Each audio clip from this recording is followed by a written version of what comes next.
Let us see how to create the drop-down list in Google Sheets.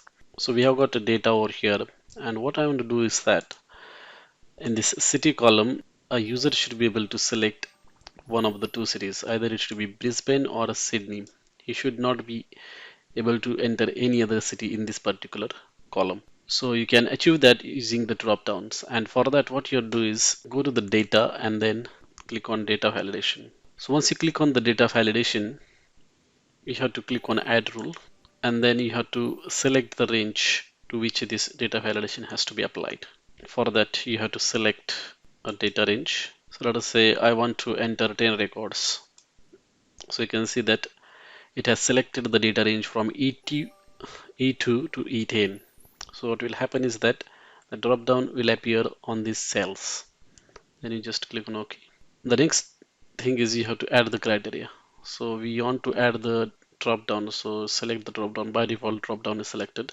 So you can see that there are two options that you can select here, drop down and drop down from range.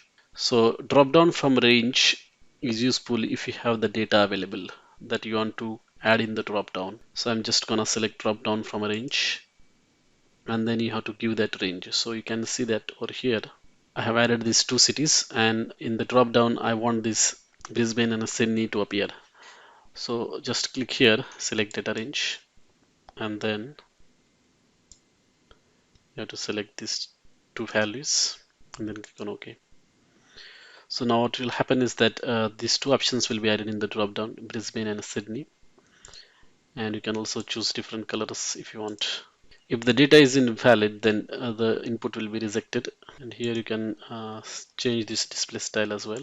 So you can see this display is being changed. By default it is chip. So let us click on done. Now what will happen is that if you want to add any value from this range E2 to E10, you can't just add anything over there. You will have to select one of these two values, okay, like this. And if you try to add anything else, it will throw error. So you can see that it is saying there is an error. Data you entered in the cell E4 violates data validation rules set on this cell. Because what we have instructed this sheets is that only two options should be available in this cell. Either it is Brisbane or Sydney. You can't enter anything else. That's it. That's how you can add these drop downs in Google Sheets. If you have more questions, let me know in the comments. Thank you for watching.